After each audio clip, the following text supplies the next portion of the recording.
Hey you Stygian Dogs, Happy New Year. My vacation is over and I'm in my return to work mode. As I look ahead at what's to come this year, which will include a pilgrimage to Cross Plains, Texas for Howard Days, I thought I'd ease into things by reflecting on the amazing year that was and to share some behind the scenes data from the channel.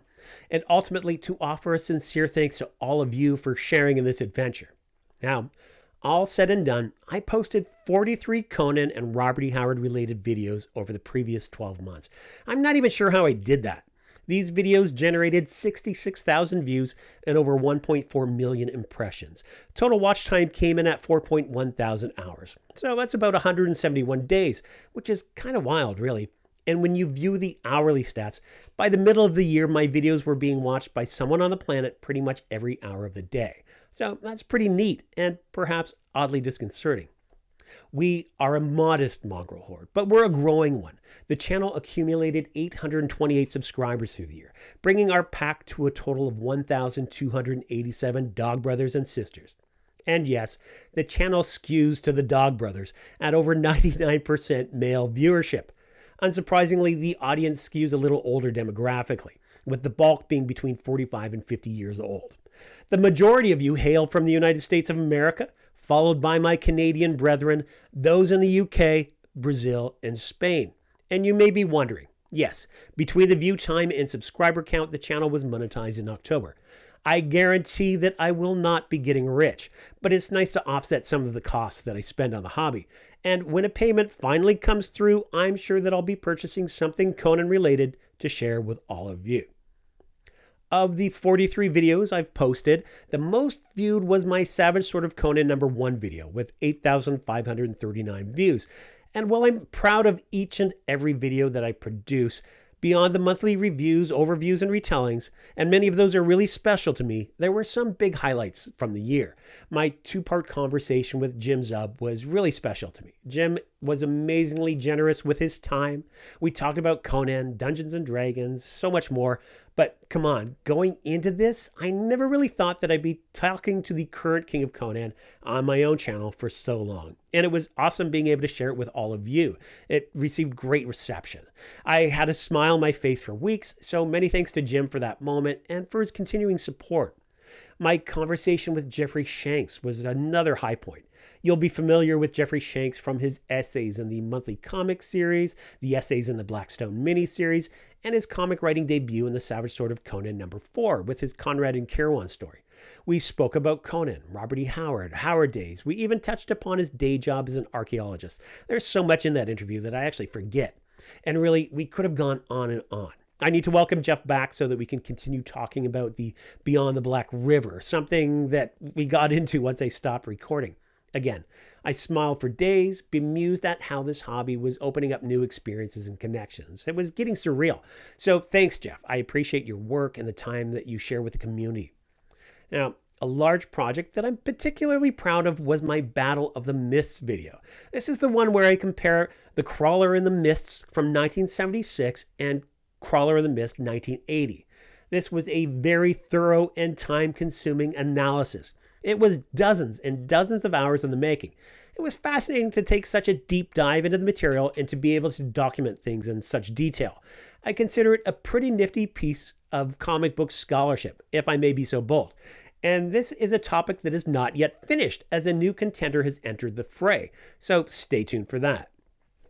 My reading of Robert E. Howard's Dig Me No Grave, contrasted against Roy Thomas's comic adaptation from Journey into Mystery #1, was a lot of fun to create, and I'm in the middle of working on a few other comparisons of original Robert E. Howard stories and their comic adaptations, so I can't wait to share those with you. Now, I've linked all of the above in the video description, so remember to check out my videos on the monthly comic releases, along with my news updates and more. Some other personal highlights. This one is pretty darn cool. Hearing my name mentioned in thanks alongside the likes of Roy Thomas and Jim Zub in Ian Chalgren's unboxing video of his Conan the Barbarian Colossal edition book. Well, that's something I guarantee will never happen again. And then actually seeing my name in print in said book. Well, that was pretty cool. Now, I have my copy on order, so if and when it arrives, I'll be sure to share it with all of you, and hopefully I'll get a chance to speak with Ian, and we'll talk about how he put the volume together. It seemed like a big undertaking. So, be sure to check out Ian's unboxing video. I've linked to another video that is a flip through of the book, so check the video description for that. Now, Lion from Hobbies of a Man and Sword and Sorcery Book Club. He sent me some wonderful mementos from his time at Howard Days 2024. The gift meant so much to me, and we've yet to do a video together, so that's something I really want to make happen this year. Lion is great. His channels are great, so be sure to subscribe. Check them out. Dog Brother Lek, as documented in another video, also sent a wonderful gift my way. It's a poster from the Sword and Sorcery Cinema Festival that was held in Calgary, and it's signed by Carrie Nord. Again, a gesture of such a generosity that I'm so appreciative of. So thank you, Lek. And I've got to mention that Namidian scholar Jeffrey Shanks snagged me a copy of the San Diego Comic-Con issue number 13 variant cover of Conan the Barbarian. Him and Jibzum personalized it, and so thanks to those two. And again, just wow, right? Another fun highlight was receiving my first super thanks from Son of Crom, and the gentleman was the first to purchase a Stygian Dogs pint glass. So be like Son of Crom, procure a pint glass so that together we may raise a glass and drink to what is best in life. Be sure to check him out on YouTube. FanExpo Canada was a great time. It was wonderful to meet so many of Conan's compatriots, and really there's nothing quite so revivifying as seeing people engaged in celebrating fandom. And the opportunity to share Jim Zub's panel with all of you made it all the better. FanExpo Canada also brought me in contact with YouTuber Tennessee Fats.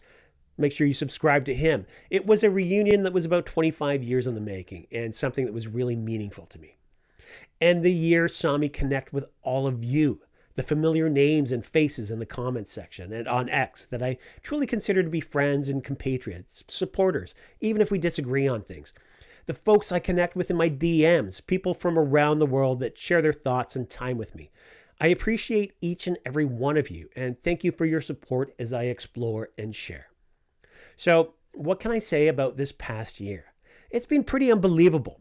My takeaway is this: explore the things you love, celebrate them, share them. When you do, you'll see opportunity, community, and friendship build up around you.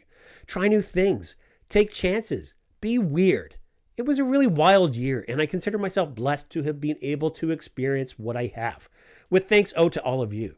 And whoa, when you realize there's another year ahead, unwritten, adventure beckoning, well, Happy New Year. Why not join the community, create your own content, see what opens up for you? My only regret from last year was that I wish I had more time to work on things. I've got more than a few projects that have been on the go since the end of summer. And there's so much more coming our way. We have another year of Conan the Barbarian. We have Jim Zub's mini-series. We have more Savage Sword of Conan. We have Patch Zerker Solomon Kane series. We have action figures, novels, short stories. Speaking of which, I just read a short story that just hit so damn hard. I can't wait for you guys to read it. Thanks for watching, liking, consider subscribing. And until next time, take it easy, you Stygian Dogs.